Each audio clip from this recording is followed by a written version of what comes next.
I was always a curious child. Yes, I was very good with going with the flow, being obedient, following the rules, listening to my teachers, speak when spoken to, you know. But I always questioned everything, and that's something that hasn't changed in my adulthood, you know. When I asked these questions, I was never afraid to go out there and find my own answers. Like for example, I was playing Tekken 3. I always knew that there were secret characters in the game like Tiger, the Eddie Gordo variation, Gon, Dr. Boscanovich, I believe was his name. Either way. And then I would always try myself to figure it out on my own. But if I couldn't figure it out, I got on my parents' computer and went to the game facts, the cheat code forums and all that type of stuff to figure it out. You know? There's nothing new under the sun. And when you have these questions, you have to go out there and find them yourself. And just like as a school child, if you have a question, there's more than likely someone else in the class has the exact same question. They're just too scared to ask, right? And with there being nothing new under the sun, that means that the answer is out there. You just have to go find it. And sometimes you have to leave your comfort zone to get that answer, right? As a child, I was born Christian Baptist. I'm going to give you all my history so this all makes sense to you. As a child, I was born into a Christian Baptist family. I was forced to go to church with my grandma. Hi, Granny. I was forced to go to church with my grandma, bored out of my mind because none of the stuff that they were talking about made sense. I didn't care because none of it clicked with me. I was just waiting for church to be over so I can go play with my cousin Bobby. That's all I wanted to do. You feel me? But it never made sense. In the back of my head, I was like, I don't get it, But I just put that to the back of my brain for now because I got basketball and video games to go play. Fast forward to high school. I was part of the Global Studies and World Languages Academy. There, at an early age, I was exposed to all these different religions and all these different belief systems. We were learning about how everyone is basically talking about the same thing. They're just telling the same story from their culture.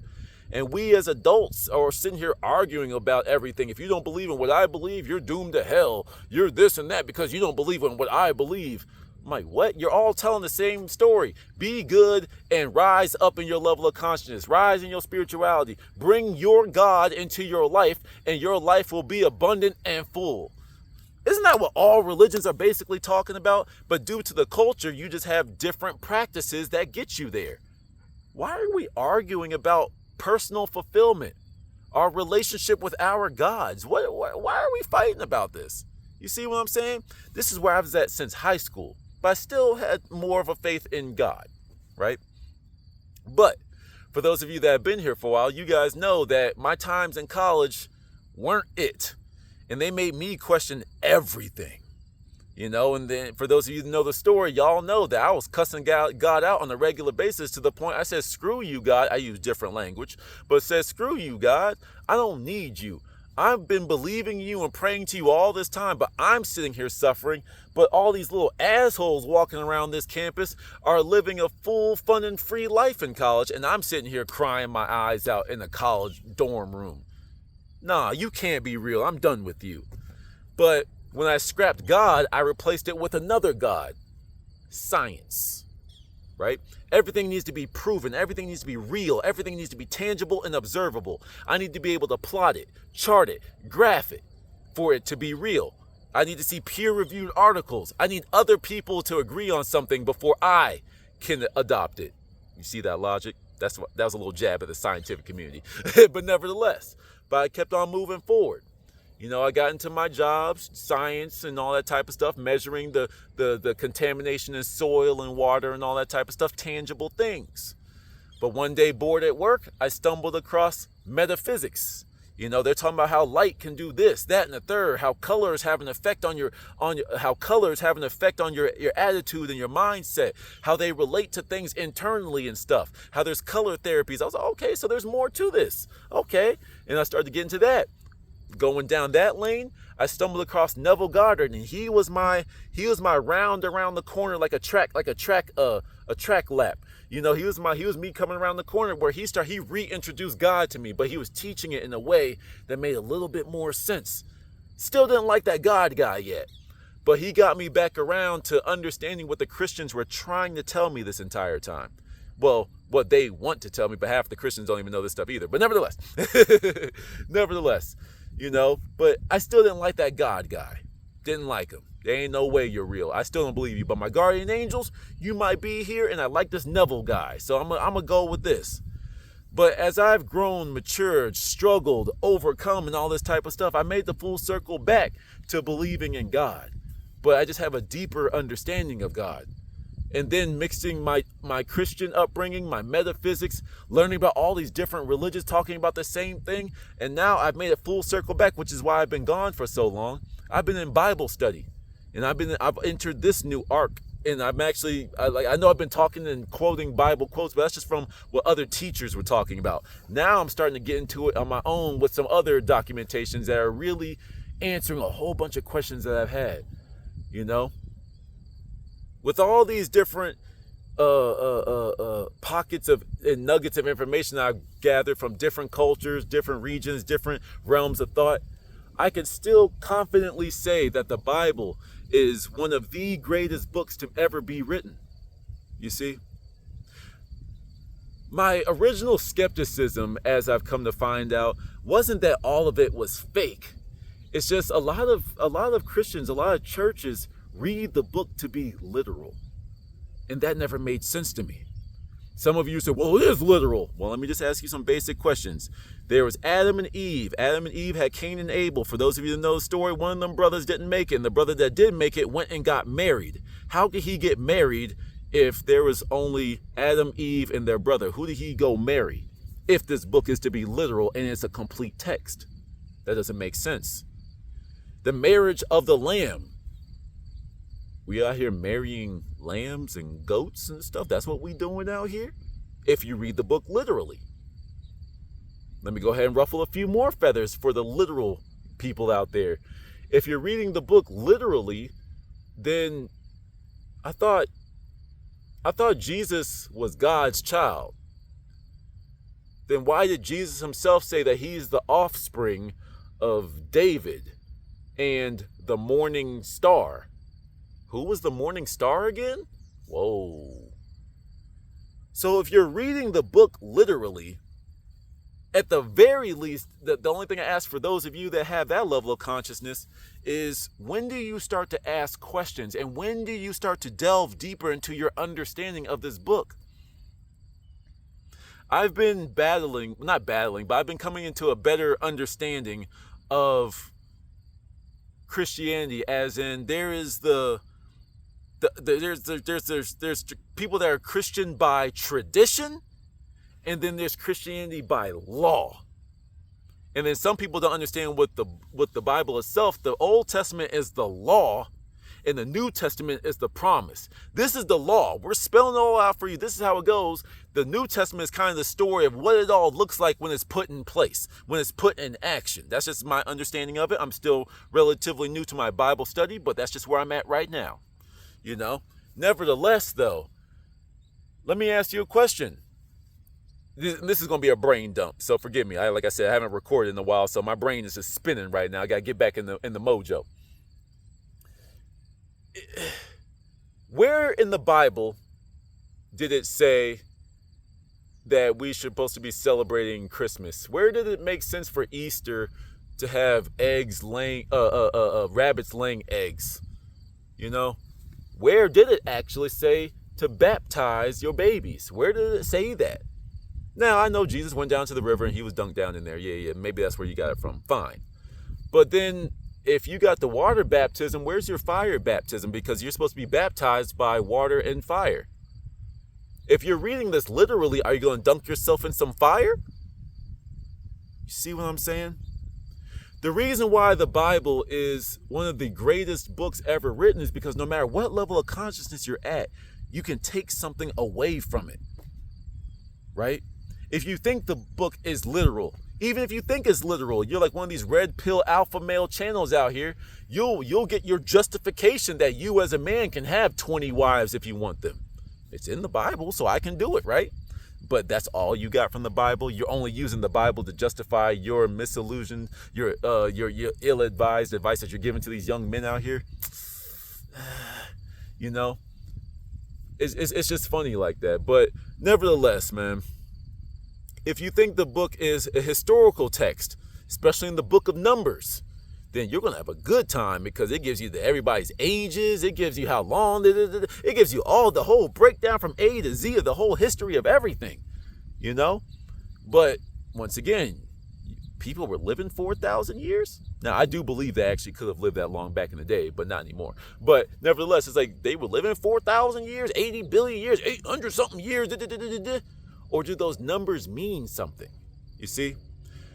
When you start to rise in your level of consciousness, when you start to get outside that little bubble of Christianity, Catholicism, whatever, you start to realize, wait, the Eastern Indians said this 2,000 years before the Bible even existed. Wait, because like if you tell some Christian people that most of your book was influenced by the Eastern culture, they'd be like, no, you're not, you're blaspheming. But where did the wise men come from? The East. Where did Jesus say to cast your net? To the right side? You see, one of my biggest gripes with so-called Christians is that whatever they don't understand, they call it satanic. But this is also the part where people that don't know their history are doomed to repeat it. A lot of Christians don't realize that your religion, your traditional mainstream level of understanding of your religion was hijacked a long time ago by the Catholic Church, by the Vatican, by the Pope. Y'all are celebrating church on Sunday when it was supposed to be on Saturday. Sabbath day, Saturday. Come on, you know?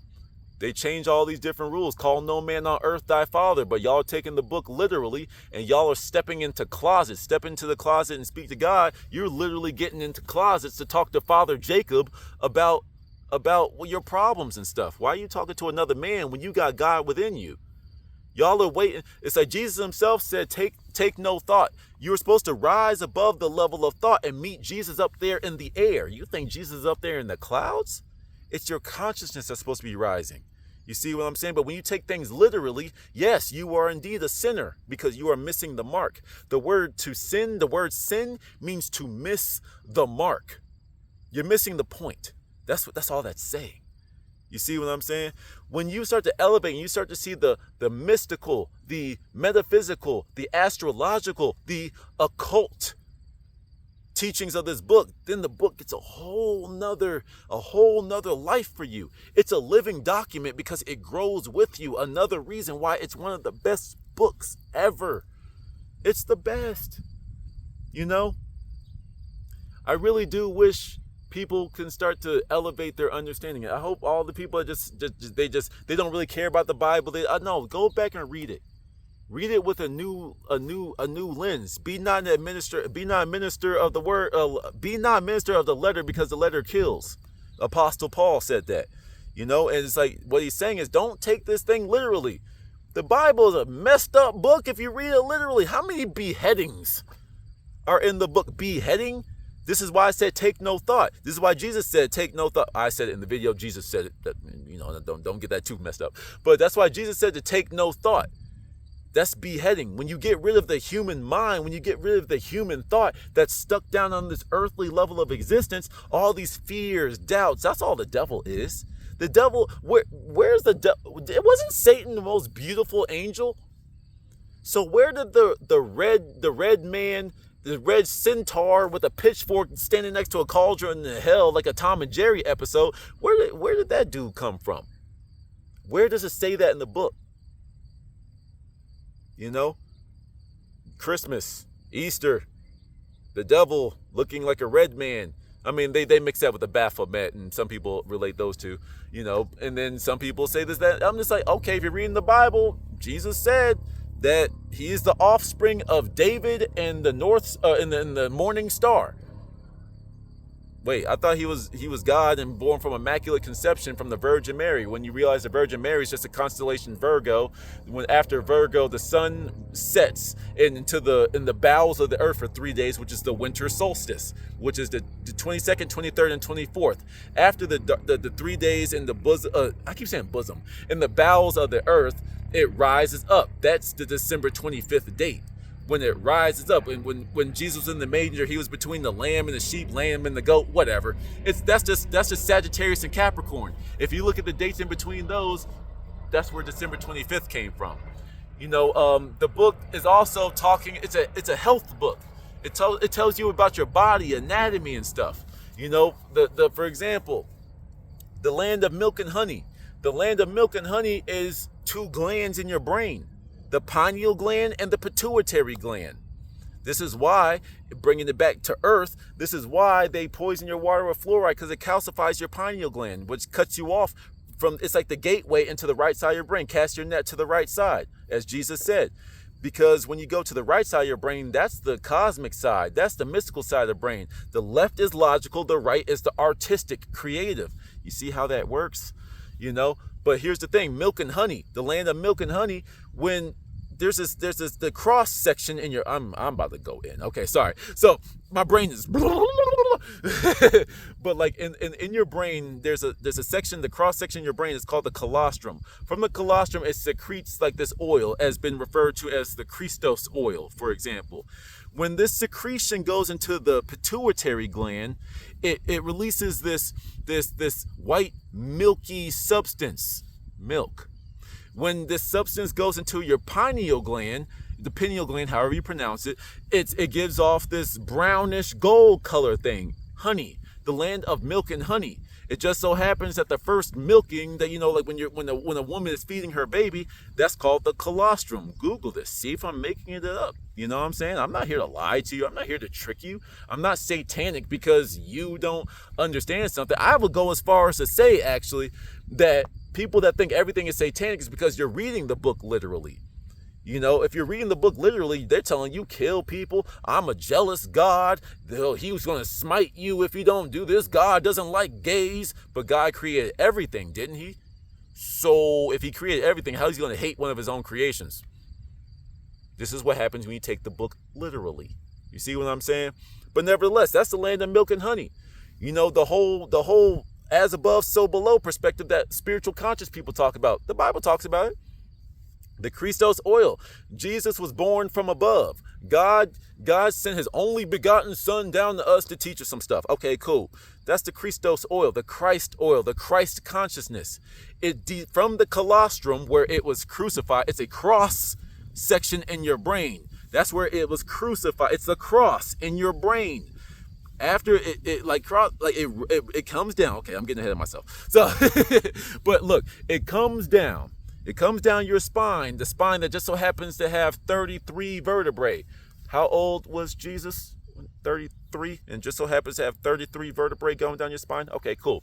Where he entered the cave. After he was crucified, he was put into the cave for 3 days. The Christ oil goes down into your cave, which is your pelvis, and it stays there for 3 days for it to rise, which is why you have this glow when you practice semen retention, for example. When you don't give way to the devils, when he's trying to give you, when he's trying to succumb you with the power, lust, and insatiable appetite. You see what I'm saying? When you overcome the powers of earth, that energy begins to rise back up.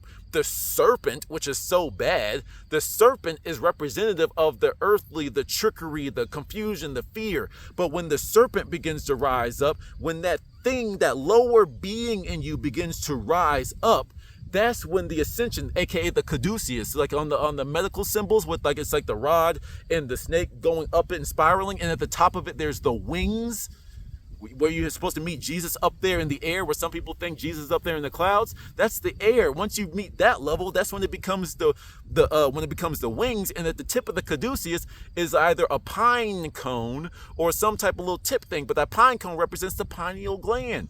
I'm spitting. But nevertheless, that's when it rises back up. And then the cycle is completed. As above, so below. This is the teaching where Jesus said he's the offspring of David and the morning star. Morning star usually is significant, equated to the devil and such, or technically as a Lucifer or Satan. Nevertheless, whatever. People call them one and the same, even though those are two separate entities. Anyway, I'm going off. Nevertheless, it's just but that just describes how Jesus and Satan have both been described as a lion. But the higher perspective of the lion, for example, is the nobility, the royal, that the power of strength and courage. That's the higher aspect of the lion. But then the lower aspect of the lion is this carnal beast. It has to rip the flesh. It has a huge appetite. It conquers its prey. You see, how can Jesus and Satan be equated with the same archetype if it's literal? That doesn't make sense.